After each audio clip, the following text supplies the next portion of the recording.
We had an unbelievable weekend of Championship Derby Day football, and today this is going to be my review on what went on in Matchday 27 and Derby weekend of the Championship.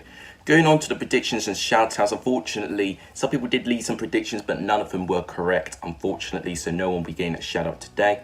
I've only managed to get one correct prediction. That was the Reading and Nottingham Forest game, which obviously ended 1-1. But that was not going to be the prediction I expected to get right. More on that on my reaction later on in the video. But as always, if you like what you see, you want to see more Championship content, you want to see more of me, please make sure you do give this video a like. It's massively appreciated. Make sure to share the channel to as many fans as you can and football fans as you can. All of that would be fantastically appreciated. And to subscribe if you haven't, or if you're new around here, all of that would really make my day. If there's anything you still want me to ask but I've not really covered in this video, you can always follow me on Twitter. That'll be in the description down below, or may even leave an annotation if you're watching by desktop. We had a lot of red cards. We had some wonder goals being scored. We've got a lot to cover through, so without any further ado, let's go on for what happened in Derby weekend of the Championship. So we're going to start off with the London Derby. We had East London going against West London, and it was East London that went on top, with Brentford picking up a 3-1 home victory, likewise when they went to Queen's Park Rangers' place. Brentford started very well, their first goal coming from a set piece and fantastically executed free kick delivered by Henry and Jensen. Jensen did the actual delivery. Ben Rama got on around Cameron and he managed to shoot it past Lumley, and that made it 1-0 to Brentford. And Brentford, from that goal, they just got a real lift from it. They really got that pressure. They really mounted it onto Queen's Park Rangers. They got their second goal in the space of 2 consecutive errors. Joe Lumley has made a few howlers this season, and this one's another one to the list. His clearance goes straight to Norgard in the midfield. He then hooks it on. Jeff Cameron does get a header to it, but he mistimes it, and then he gives it to Mbumio, but he does very well, timing a brilliant volley to get past Lumley, and that made it 2-0 Brentford. And Brentford even had time to score another one before half-time. It was following from another free kick delivered by Jensen, who then found a head of Ethan Pinnock, who then nodded it to Watkins, who then nodded home, and that made it 3-0. Queen's Park Rangers were kept very quiet in the game, and in fact, Eberechi Eze, who I said could make a difference, was kept very, very quiet. At times he looked really good, but he just failed to make that killer pass to put the likes of Elias Chair, Wells, and when he went on, Hugo, into some fantastic positions.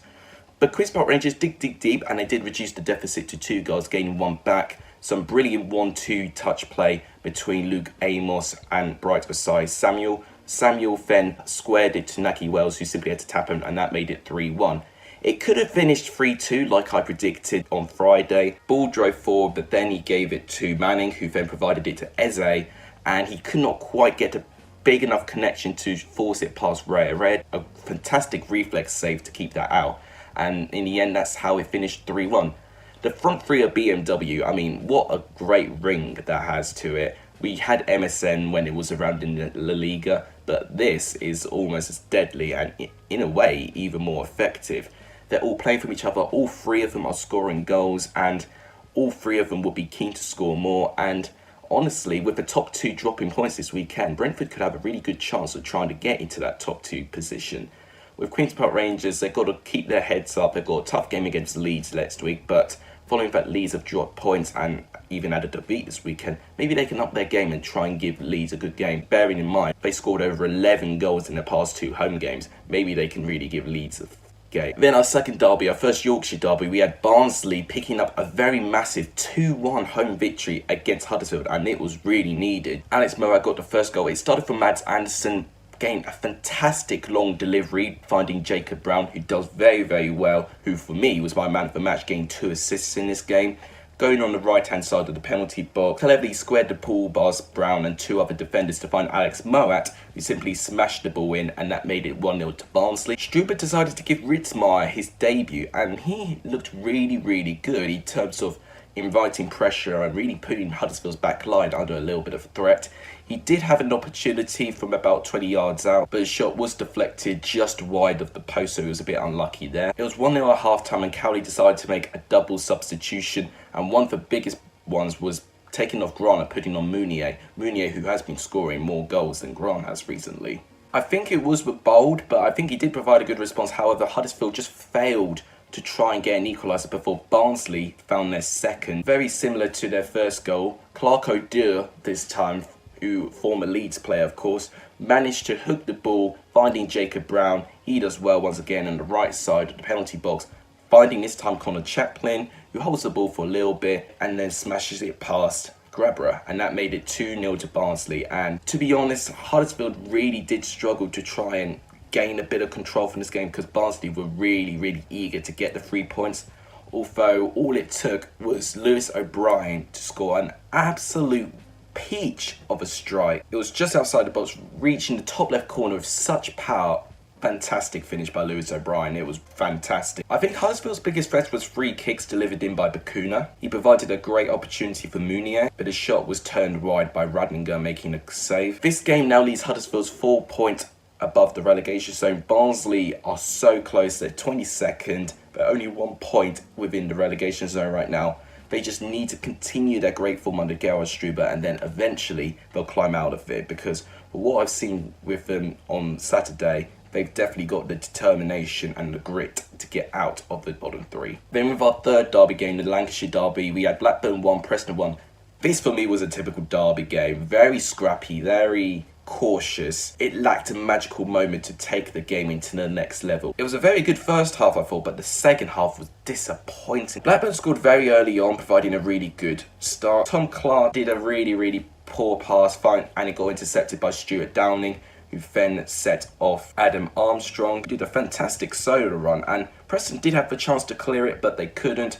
Armstrong kept the ball and he managed to go all the way and score past Declan Rudd, and that made it 1-0 to Blackburn. But Preston get back into it completely out of nothing.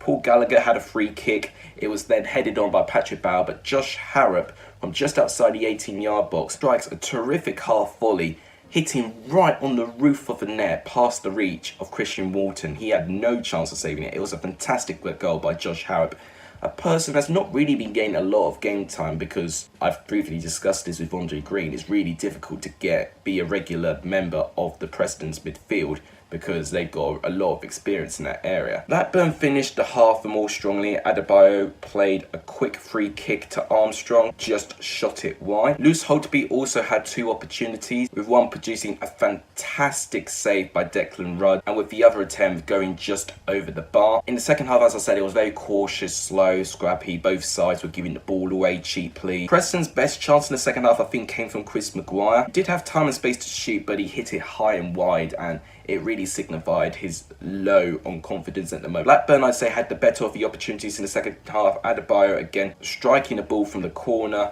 and it was a little bit of an acrobatic effort, but Rudd made a fantastic top diving save to keep it out. Armstrong also had a cross that somehow struck the post, later collected by Rudd. In this game, Preston are now 10th, 2 points outside of the playoffs.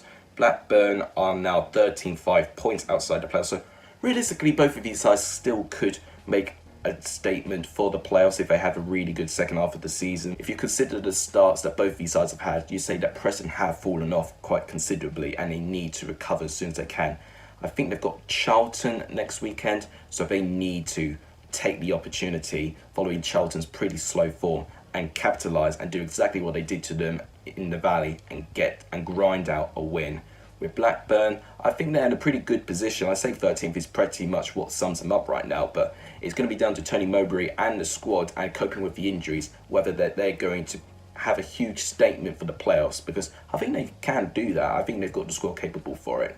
But it was a very anticlimactic second half to what could have been a fantastic game, ending as a 1-1 draw. And then we had a very entertaining game of football between Charlton and West Brom, ending as a 2-2 draw like it was in the reverse fixture. And I didn't even point out in my video, both of these sides played against each other in the FA Cup last weekend, so both these sides were going to be very familiar with each other anyway. Charlton missed a great opportunity near the start of the game to take the lead. Sam Johnston, who had a bit of a nightmare in this game actually, gave it straight to Conor Gallagher, who had a fantastic opportunity to shoot it in the empty net, but he was put too much pressure on and he shot it wide of the post. That was a great opportunity missed by Charlton. That seemed to wake up West Brom a little bit, and they completely punished Charlton for it. There was more urgency in their open play after that fantastic opportunity from them. They took the lead through Kenneth Sohoho, of course, was the difference in the FA Cup game, scoring the only goal in the game. He scored the first goal for West Brom. He dispossessed Tom Lockyer in the midfield. He'll be very disappointed how he lost the ball that cheaply. Managed to drive forward and have a shot. Naby Sarr made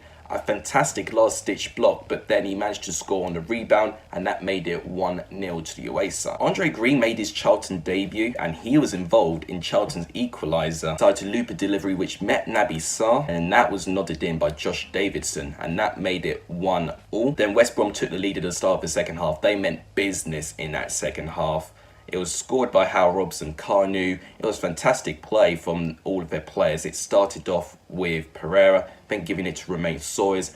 Then he gave it to Matt Phillips, and then he squared it to Hal Robson, Carnu to manage to score the goal. The way that they interlink each other is really a joy to see. They play some fantastic football sometimes, West Brom. But Tom Lockyer heavily redeemed himself when he was heavily involved in Charlton's second equaliser. He met a great ball from the midfield and got a very powerful header to it. It looked like Sam Johnston got a touch, but then it hit the inside of the post and came off his back, and then it came down as a Sam Johnston own goal, which I think is a little bit harsh on Tom Lockyer, but it did come off Johnston last when it came in, so I'd say it was right to call it an own goal, but that ended as a 2-2 draw. And West Brom have dropped points for fun at the moment. They have dropped points in their last 4 games. So if this continues, it's only a matter of time that the teams like Brentford, Fulham, or not even Nottingham Forest can catch up with them if they continue their stronger run of form right now. Charlton, they may be quite disappointed that they didn't get more out of it. They played quite well at home, and I think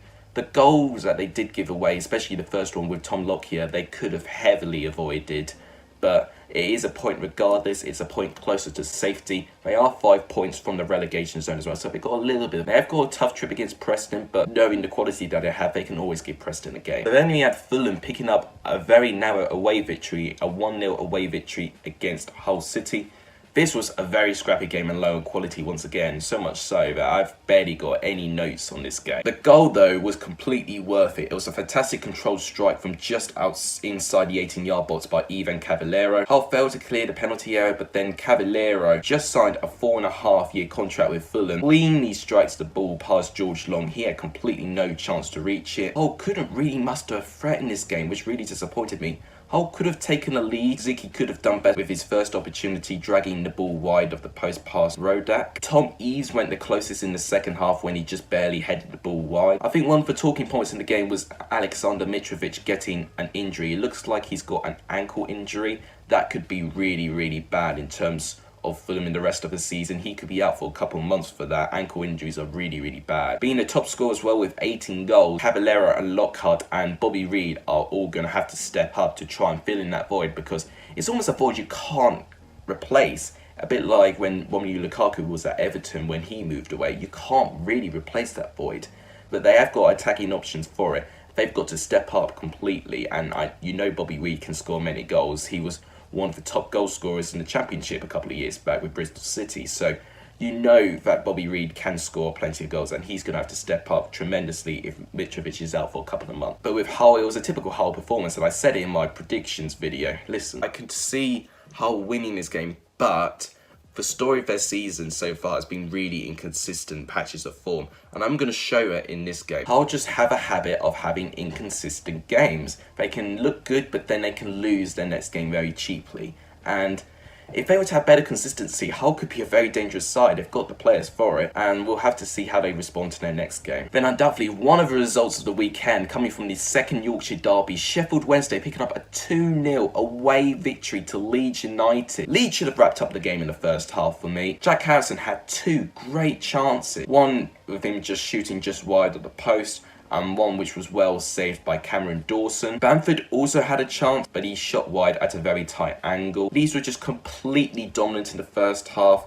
In the second, Leeds did continue their dominance, but Sheffield Wednesday started to grow into the game and started to be a little bit more brave in pushing players forward and putting more pressure onto Leeds, especially on the counter-attack. And Sheffield Wednesday, what I must say, they did really well to disrupt Leeds' flow, dispossessing them, finding some great interception. Jacob Murphy had a chance, doing very well to get past Stuart Dallas and Liam Cooper. Squared it to Sam Winnell, but unfortunately he wasn't quite quick enough to get a touch to score at an empty net. Morgan Fox for Sheffield Wednesday also had a great chance, heading a Barry Bannon corner, but it was cleared that it looks like it cleared from Borna from the way that it went in. Leeds just simply struggled to deal with Sheffield Wednesday soaking up the pressure, and they used a low block to restrict Leeds from shooting from inside the box. They took a lot of long range shots when they did that, and that really frustrated Leeds and put their players all out of position. Sheffield Wednesday broke the deadlock in the final 5 minutes of the game with a fantastic defence-splitting pass from Nuhu, finding Jacob Murphy, and he then beat Kiko Casilla at his near post. Whilst Leeds did pile forward to try and get a desperate equaliser,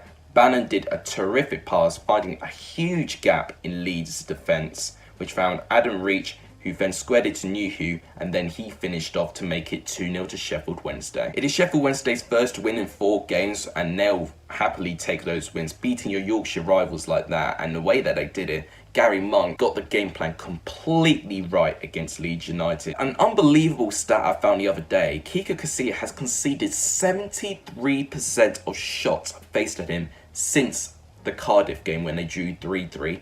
That is an unbelievable stat, and honestly, Kiko Casilla will need to get a grip as soon as he can. And to be quite honest, he's had so many clean sheets because he's got such a strong defence in front of it, but he's got to be involved in making saves as well. Maybe they need to bring in Meslier for a couple of games and just see how he responds, because I thought he was absolutely terrific against Arsenal in their FA Cup game, making some very important saves. It just depends whether he's ready for a competitive championship game. Obviously, Sheffield Wednesday now find themselves in a great position again. They've broken their losing streak, and now they can probably end the season quite well and have a great save for the playoffs.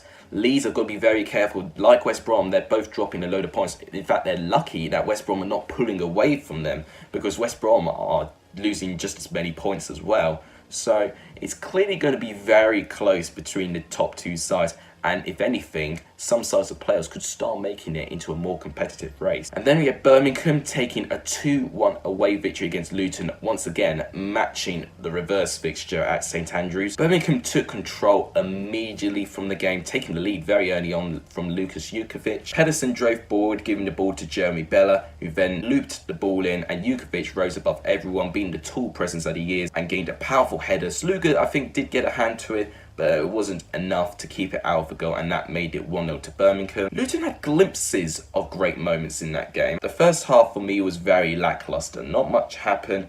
The second half wasn't much better either, to be honest with you. Bella had a free kick in a very good position, but he managed to hit the side netting. Lua also had a chance for Luton Town, but he shot over. Eventually, from the lack of quality, the second goal came about from this game, and it came to the home side, who managed to win a penalty. Graham Jones introduced George Moncur as a substitute. He really started to cause problems with Lua. He was involved in the build-up, and then a free kick by Sonny Bradley managed to be looped in, and then Harley Dean got his first yellow card by fouling Matty Pearson, and that was how Luton got their penalty. James Collins stood up a very calm penalty in the right-hand side of the net, and that made it 1-1. However, the lead only lasted for 7 minutes. Craig Gardner did very well to dispossess the Luton midfield, and he drove the ball on his own. He made that goal his. Gave it to Magoma, who then managed to do a 1-2 pass back to Gardner in a better position, and then he drove the ball way past the reach of Sluga in the bottom left corner,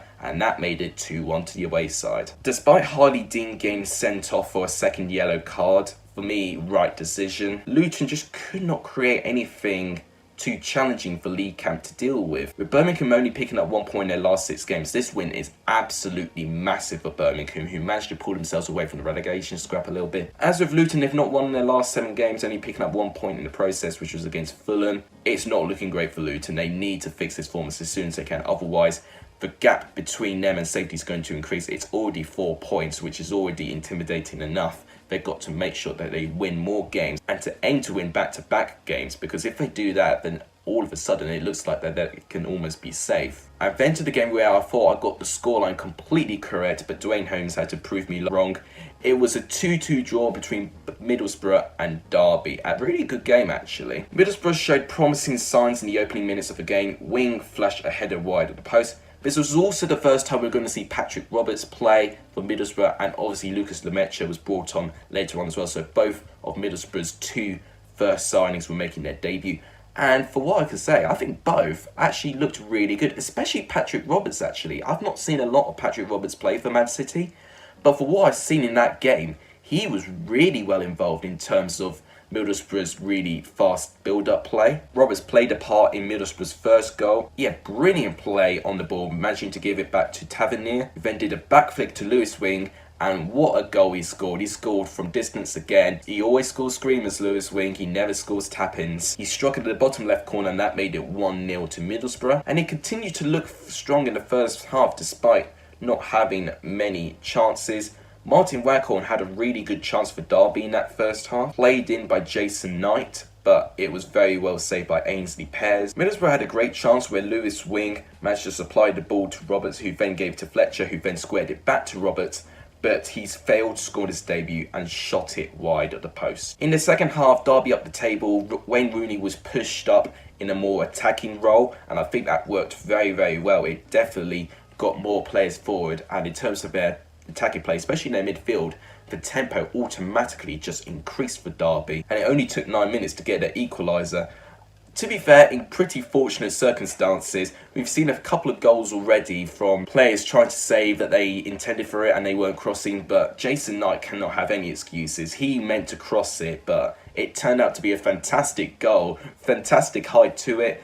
It got away from the reach of Ainsley Pears, hitting the post but then into the other side of the net, and that made it 1-1. Patrick Roberts continued his strong start before he got substituted, and he was heavily involved in Middlesbrough's second goal as well when he drove forward with a lot of pace, drew the penalty for Middlesbrough. Paddy McNair managed to step up and managed to score that, and that made it 2-1 to Middlesbrough. And then I thought in the 90th minute this was going to be the one prediction that I got the correct scoring. But Dwayne Holmes had to prove me wrong, give me a very brief heartbreak, but I have to applaud the goal he scored. It was not the cleanest of strikes, but it was a very well executed volley. He managed to get past the reach of Ainsley Pears, and that made it 2-2. Middlesbrough's winning streak ended in a bang, quite literally. They needed a really big amount of quality to end Middlesbrough's really good form at the moment. They're still undefeated in 5, Middlesbrough, so Middlesbrough are still continuing their really good form. And Derby continue their good form as well, not losing in 4 games now. So both these sides looking like that they can show some promise that they can go higher up the table.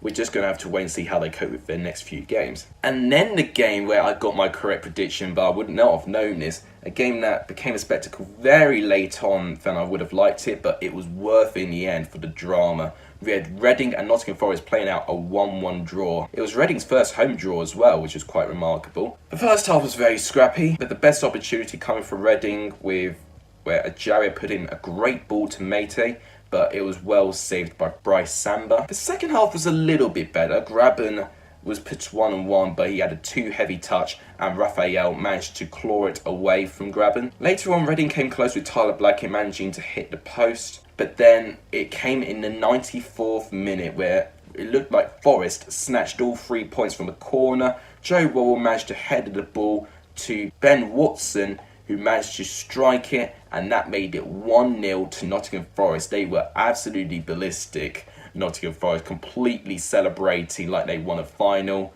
But then in the 97th minute, Reading rallied together, and then from a dangerous cross, Figueroa, which he'll be devastated by for Forest, put the ball into his own net, and that made it 1-1, and Reading fans completely lost it. They really could not believe what they were seeing. 2 goals in a matter of 2 minutes, the final 2 minutes of the game. It was absolutely incredible to see. This now sees Reading undefeated in 8 in all competitions, which is really good for this side. Nottingham Forest, they've lost their winning streak, as have Reading as well, but I think the draw was the fairest result. Both sides weren't showing a great deal of quality. I think both were playing to get a point out of it. Nottingham Forest obviously being in a better position, and obviously if they win their game they have got in hand, which will be against Reading, they could take an opportunity and overtake Brentford and be the favourites to get the top 2. And then we had Stoke and Millwall drawing 0-0 draw. Obviously Gary Rowett returning to the Bet365 Stadium, managing to grind out a point. This was a very disappointing game for me, ending as a 0-0 draw. Based on the balance of play, I'd say Stokes was slightly better than Millwall, but the Millwall did have the first notable chance of the game when Martin Zindi had an appalling throw-in for what I can say, which led up to Bradshaw having a really good chance on goal, but Butland managed to save low and well. That was pretty much all what happened in that first half. Second half was a little bit better, where Tyrese Campbell managed to head a ball, but Jake Cooper managed to clear it off the line. The biggest moment of the match, I think, for me was when Millwall had a corner. Stoke cleared it and Sean Williams tried to win it back. And he clearly thought the best way to do it was to turn it into a WWE wrestler. He completely clattered Liam Lindsay, and that managed to spark up a scrap between the players. He managed to get a red card from it, and he can have no complaints about that. It was very deliberate for me. Stoke managed to get a point, but actually this point has seen them just outside the relegation zone again. It's not the prettiest of sights, but it is just about keeping them above the depths of relegation at the moment, and if they have to do that to try and do that, then who am I to judge? Then the penultimate game this weekend, we had Bristol City picking up a 2-0 away victory against Wigan Athletic. Wigan started confidently with Kieran Dow having a great opportunity, obviously making his debut in a Wigan shirt. But in terms of chances, I'd say Bristol City looked the more likely to score. JG had a goal disallowed. Whilst Wigan did continue to put on pressure from the first half and even in the second half, Lee Johnson introduced Jamie Patterson to the game, and he was the difference, providing a goal and an assist. JG assisted the first goal, collecting the ball and slotting a great pass to Patterson, who nutmegs Marshall to make it 1-0 to Bristol City. 2 minutes later, we see a fantastic team goal where it started with Vyman, who lifted the ball to Patterson, who then delivers a perfect pass to JG, who does well to hit the ball first time past the keeper, and that made it 2-0 to Bristol City. One of Wigan's best chances was actually from kickoff when Bristol City scored their second goal. One long ball from about 60 yards found Joe Garner, who then headed it to Jamal Lowe, who then lost control of the ball and struggled to get a good amount of contact with it, and then the opportunity was lost. But Bristol City have their second win in 3 games now. They are 1 point outside the playoffs, so they're not in the best situation, but they're not in a dire situation. They can still fix their season. Wigan had a poor performance, which is more or less disappointing me, and 2 points from Stoke City at the moment. So that was the most disappointing part for me, the fact they were at home and the fact they showed promising signs at home when they drew against West Brom. I was hoping to see a little bit more of that from Wigan, but they didn't cluster any chances that were really going to test Bristol City. So a little bit concerning for them, and likewise with Luton, they've got to try and find back-to-back wins as soon as they can and fix their away form, because only having one away win all season is not great. And then finally, the South Wales derby ended as a very anticlimactic 0-0 draw. However, there were chances from both sides in this game. The woodwork to 9, both of these sides, the first one coming from Swansea. Starting when George Byers dispossessed Tomlin, he then gave it to Salina, who could have squared it. Unfortunately, he took on it on his own. He struck the ball well, but it just about hit the underside of the right post, and that was the best opportunity in the first half when it came to Swansea. In the second half, Cardiff were much improved, and for me, I think Cardiff was slightly better than Swansea for the whole game, but I think Cardiff were underperforming in the first half because Swansea did have better chances. Swansea did not have a shot on target until the 80th minute, until Andre Ayew managed to have a chance from just outside the 18-yard box when it went straight at Smithies. Obviously, as I said, Cardiff hit the post as well. That came from when Josh Murphy managed to drive forward, looping a fantastic pass to Callum Patterson. And I thought Cardiff were going to continue their fantastic record with goals coming from substitutes, but he headed it against the crossbar, and that was how the opportunity was lost there. So, and it's a 0-0 draw. I think it was deserved, because Swansea did have moments of brilliance as well. It doesn't really do any favours for both of these sides. I think Swansea could have won this game to do the double over Cardiff for the first time ever, and also could have had a bigger say in terms of cementing their place into the playoffs. But as I said with all the sides already, this championship season has been so unpredictable, and anything can happen if they have a good run of games. So that's my review. Here is how the table looks after 27 games has been played.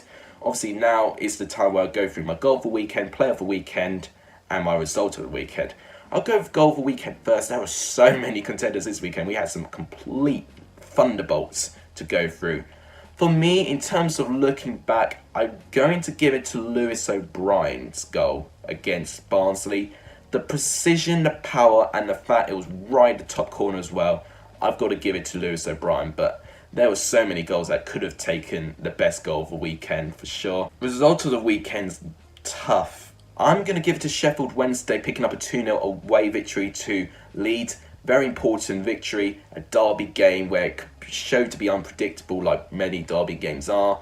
It's their Sheffield Wednesday's first win in 4 games as well, so they really needed this win as well. And I even said in my last video, going through my predictions, half of me thinks that Sheffield Wednesday have not had a really strong run of form in the Championship. I mean, they have lost 3 games in a row, Sheffield Wednesday, so it could be destiny that they win this game and turn their form around. I mentioned it was destiny that Sheffield Wednesday will get their win, but obviously I didn't back it up, unfortunately. Player of the weekend, really tough. I'm going to give it to Jeju of Bristol City, actually. He managed to get a goal and assist, likewise with Patterson, but for me, Jeju has to step up, and the fact that they managed to get a really uncomfortable but managed to grind a win against a really resolute Wigan side, and the style that he did, the attitude he had, having a goal disallowed, but then doing that to really push Bristol City over the line, and I think the contribution he had with Vyman as well. I'm going to narrowly give my player of the weekend to Jeju, but there are many players that could have taken it as well. And I think that wraps it up. So thank you guys so much for watching this video.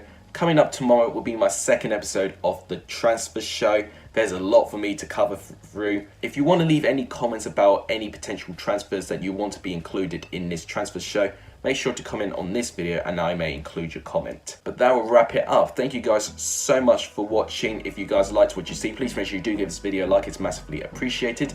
Share the channel to as many football fans and Championship fans as you can. And subscribe if you haven't done, or if you're new around here. All of that we fantastically appreciate it. But thank you guys so much for watching. You guys are legendary if you saw the end of this video. And as always, take care.